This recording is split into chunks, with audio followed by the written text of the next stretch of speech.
Derrière Derrière l'objectif. l'objectif.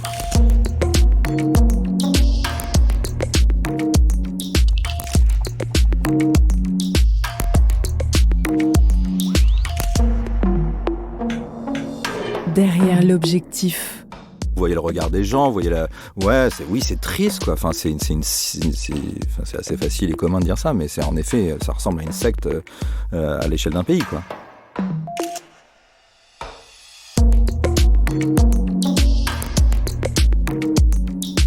Le journaliste Benoît Chaumont commence sa carrière à iTélé, la chaîne d'info de Canal+, puis il intègre l'agence CAPA, où il travaille sur l'émission Dimanche+, avant de devenir grand reporter pour le célèbre programme L'Effet Papillon, dans lequel il présentera notamment le Dictature Tour.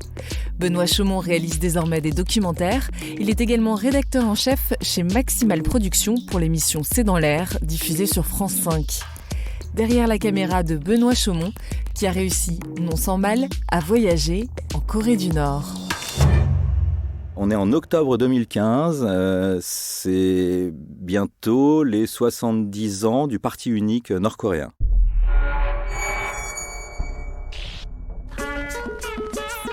Aéroport de Shanghai.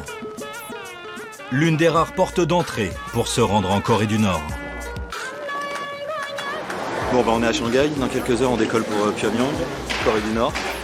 On a dit qu'on voulait passer quelques jours de vacances là-bas. Moi je suis cuisinier. Pour aller en Corée du Nord, c'est très difficile d'y aller comme journaliste. En revanche, c'est possible d'y aller comme touriste. Il y a plein d'agences chinoises qui proposent d'aller faire des séjours en Corée du Nord. Et il y en a une américaine. Et je m'inscris auprès de cette agence. Mais manque de bol, il y a Ebola qui arrive. Et la Corée du Nord ferme toutes ses frontières. Plus un étranger rentre en Corée du Nord. Donc ça tombe à l'eau. Je ne peux pas y aller pour cette première saison du Dictature Tour.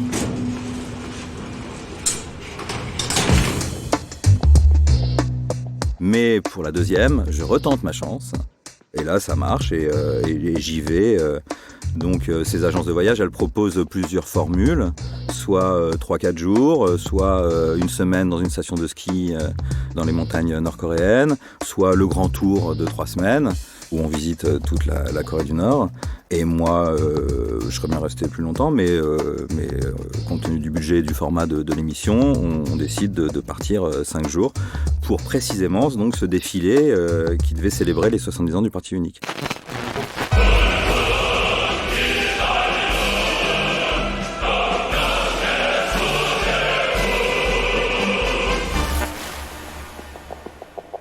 Moi, je décide d'y aller comme touriste, donc je dis que je mens et je m'invente une fausse profession.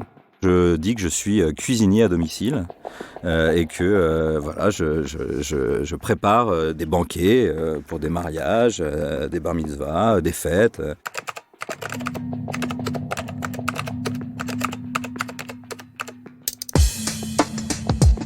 Et je me crée un faux site internet avec l'aide de l'agence CAPA pour laquelle je travaillais à l'époque. On avait fait le site internet, on l'avait fait remonter en passant par une boîte qui était spécialisée là-dedans, qui cliquait dessus pour le faire remonter en haut de la page Google si on tapait Benoît Chaumont. J'avais enlevé tous mes trucs, Twitter évidemment, Facebook, il y avait quelques papiers qui traînaient sur moi, je les avais enlevés. Mais 2e page ou 3e page Google, là il y avait Benoît Chaumont, journaliste, quoi. Donc il suffisait de me googliser, de chercher un peu pour se rendre compte que j'étais pas cuisinier.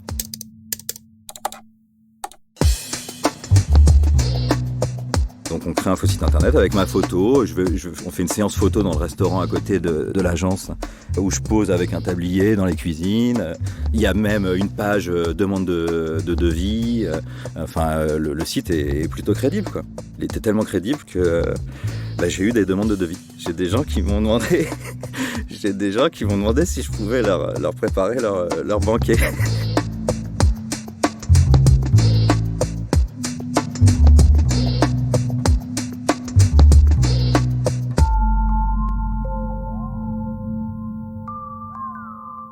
Je pars avec un ami et caméraman, Ibar Aibar, qui lui est d'origine chilienne, donc qui est super bilingue espagnol.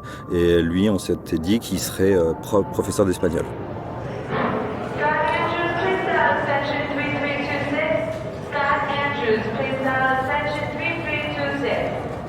Et nous, on part de Shanghai. Donc on passe une nuit à Shanghai et on a rendez-vous le lendemain à l'aéroport avec les autres touristes. Donc on se retrouve à l'aéroport de Shanghai avec Ibar, sans avoir trop dormi évidemment, parce que c'est quand même un peu flippant, hein, un peu stressant. On a rendez-vous à la porte d'embarquement et là on retrouve tous les autres qui vont nous accompagner. Donc on a un couple de Suédois, il y a une jeune Russe, un Américain et voilà, on prend l'avion. Alors l'avion, faut savoir que c'est quand même des très très vieux avions et que la compagnie nord-coréenne, qui est la seule, hein, évidemment c'est la pire du monde parce que personne va contrôler dans les avions. Enfin, elle fait pas partie de, personne peut aller voir s'il y a le niveau de sécurité, de confort. Donc elle est super mal classée et ça se vérifie parce que l'avion était très très vieux. Et donc c'est voilà, vous dites merde, ce serait con quand même d'aller en Corée du Nord et d'avoir un crash d'avion quoi.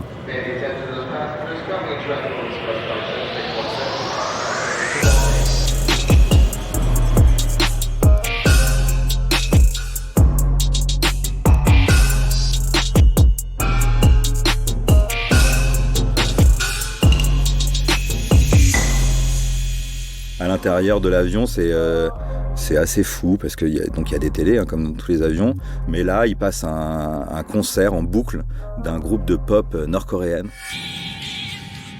Mais vraiment pendant les 2h30, 3h de vol quoi. Et il y a des magazines, mais c'est que des magazines nord-coréens. Donc à la gloire des dictateurs quoi. Ils vous donnent une petite fiche à remplir. Et bien sûr, ils vous demandent votre profession. Donc là pour le coup, mentir à une agence de voyage, c'est déjà pas cool. Mais mentir aux autorités nord-coréennes, vous dites, bon là, c'est là où ça devient sérieux, quoi. Donc, mais bref, profession, je mets cuisinier, quoi.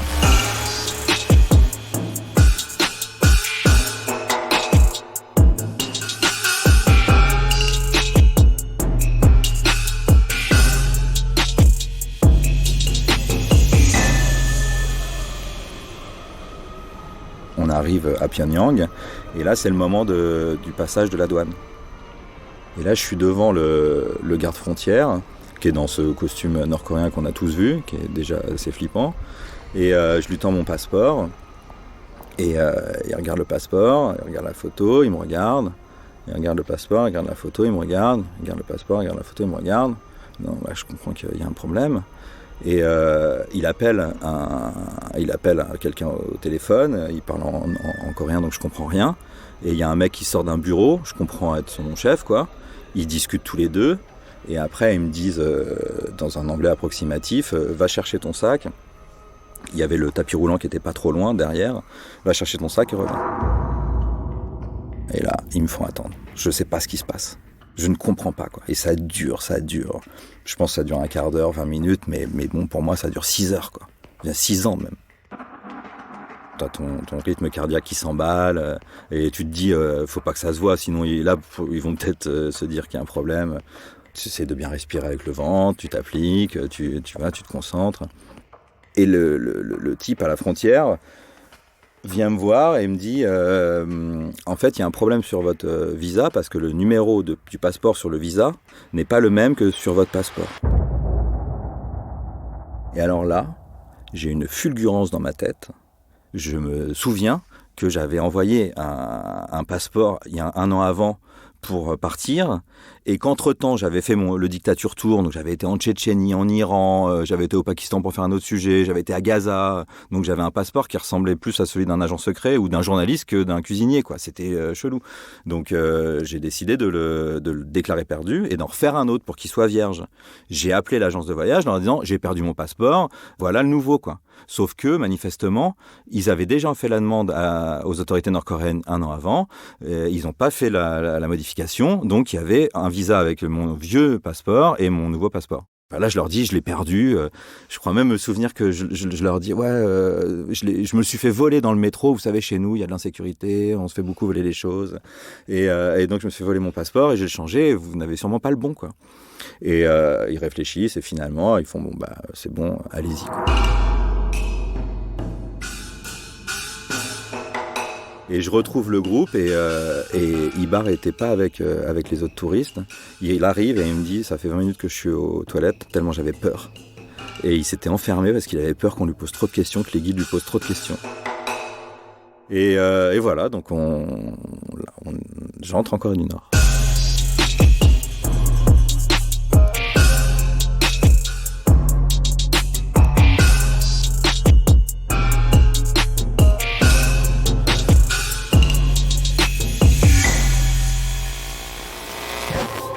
Premier jour, en Corée du Nord, même le radio-réveil est collectif. Chaque matin à 5 heures, des haut-parleurs géants envoient du son bizarre sur toute la ville. Ça dure longtemps en plus. Le programme de la journée, c'est on va à tel endroit de 10h à 11h, on mange à tel endroit, on déjeune à tel endroit, on va faire ça l'après-midi, on fait ça le soir, et après ils nous redéposent à l'hôtel et vous restez dans votre chambre. Il n'y a pas zéro liberté, quoi.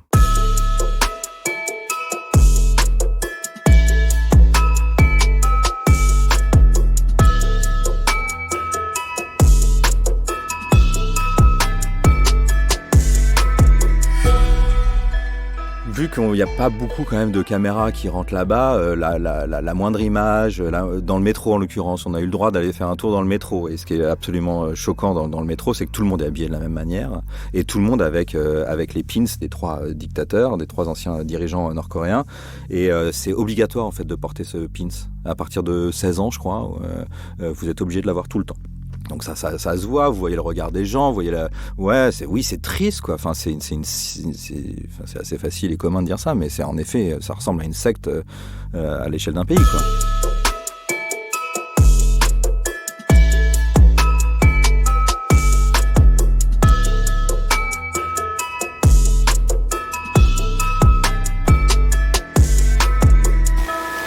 Début du circuit organisé, ou plutôt du circuit surveillé.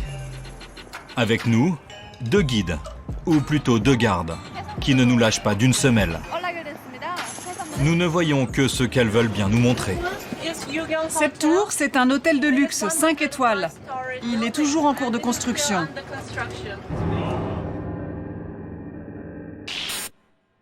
Il s'est passé quelque chose d'intéressant un soir avec ces 2 guides. C'est qu'on buvait un verre avec les autres touristes et les 2 guides. Au bar de l'hôtel.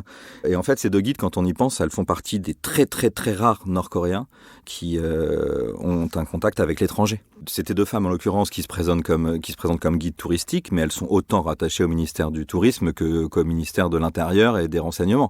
C'est certain. Mais donc elle parle anglais et elle rencontre des étrangers. Alors que le reste de la Corée du Nord, c'est totalement hermétique.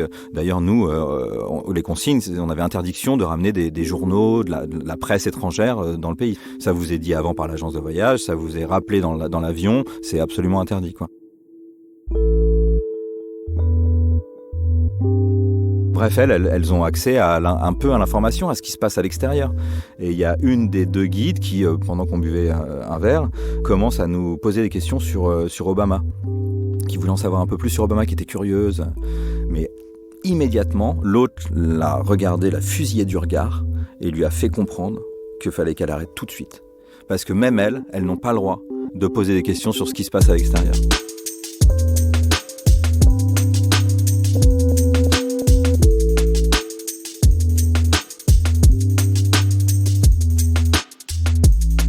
Donc c'est là que vous comprenez la puissance de la dictature et de l'endoctrinement. Et en plus, elles sont 2, à mon avis, pour ça. C'est-à-dire qu'évidemment, il y en a une qui surveille l'autre pour pas qu'elle dérape ou qu'elle tente quoi que ce soit.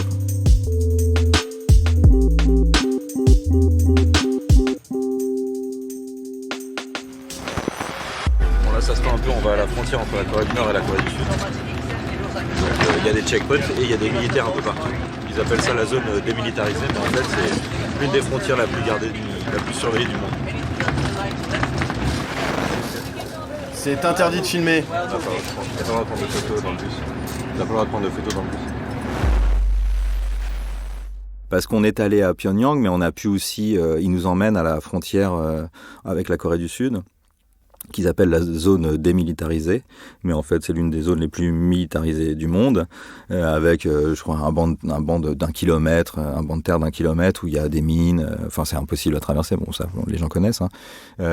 Mais bon bref, pour aller là-bas c'est à 2 heures de route de Pyongyang, donc on traverse un peu les campagnes quoi. Et là on voit quand même ce qui s'y passe quoi. Donc on voit des Nord-Coréens, des paysans nord-coréens dans les champs qui travaillent à la main, qui n'ont pas d'outils. On se rend compte de la pauvreté du reste du pays. Pyongyang, mais même Pyongyang, enfin eux ils sont fiers et ils veulent vous faire croire que il y a une vie normale là-bas avec des loisirs, donc ils sont très fiers de vous montrer le parc d'attractions de Pyongyang, sauf que on était 8, c'est-à-dire les 8 personnes du groupe de touristes. Il y avait personne d'autre, il n'y a pas de Nord-Coréens qui y vont. Il y a un bar à Pyongyang où ils vous emmènent. Bon, pareil, on était tout seul quoi. La nuit, il n'y a pas de lumière, il n'y a que les monuments qui sont éclairés. Et la journée, il n'y a pas grand monde dans les rues, c'est vide, quoi.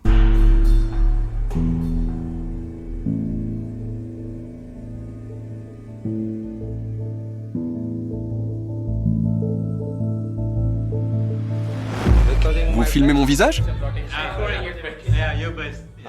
Stop. Tu vas avoir des problèmes demain.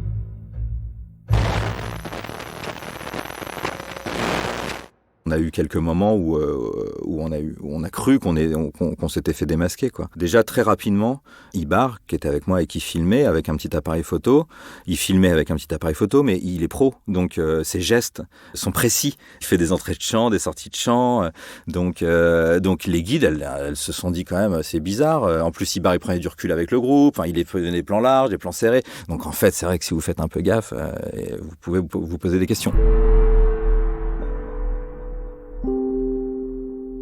Et en l'occurrence, il y en a une qui est venue le voir en lui demandant pourquoi il faisait tout ça, quoi.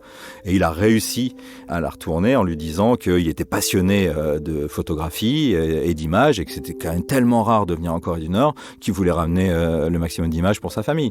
Là, ils ont été flattés, elles se sont dit « Ah bon, bah, c'est sympa, d'accord, continuez ».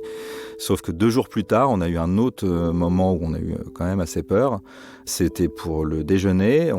Comme à chaque fois, ils réservaient des restaurants pour nous. Et d'habitude, on mangeait les touristes ensemble et les guides et parfois d'autres autorités locales qui étaient là sur une autre table, quoi. Ils nous laissaient tranquilles, quoi. Mais ce midi-là, les 2 guides viennent nous voir avec Ibar et nous disent non, vous mettez pas à cette table, vous venez avec nous à côté. Avec elle, plus d'autres mecs que je ne connaissais pas. Et là, très vite, elle commence à nous poser, tous commencent à nous poser des questions sur nos métiers respectifs. Donc moi, cuisinier, ah ouais, d'accord, sympa, qu'est-ce que vous faites ? C'est quoi votre plat préféré ? Qu'est-ce que vous réussissez le mieux ? Comment ça marche ? Le business en France, c'est bien ? Et alors moi, je voulais pas faire trop le malin parce que j'y connaissais rien. et donc je préférais faire un peu le timide et pas rentrer dans la discussion quand je répondais, mais j'allais pas plus loin, quoi. Mais heureusement, Ibar, qui lui est absolument génial, quand son tour est arrivé sur sa profession de prof d'espagnol, il s'est mis à leur faire un cours d'accent espagnol. Pourquoi en Espagne on a cet accent ? Pourquoi au Chili on a cet accent ? Pourquoi à Cuba on a cet accent espagnol ? Mais à chaque fois en le mimant, avec plein d'énergie. Et ça a duré une demi-heure. Il arrêtait pas, il parlait, un peu, il était rigolo. Et a priori ça aussi, je pense, c'est même certain. Elles avaient des doutes sur nous à ce moment-là, quoi. C'est pour ça qu'elles ont voulu déjeuner avec nous et nous poser des questions, quoi. Et voir s'il y avait une petite faille. Et grâce à Ibar, on a réussi à s'en sortir.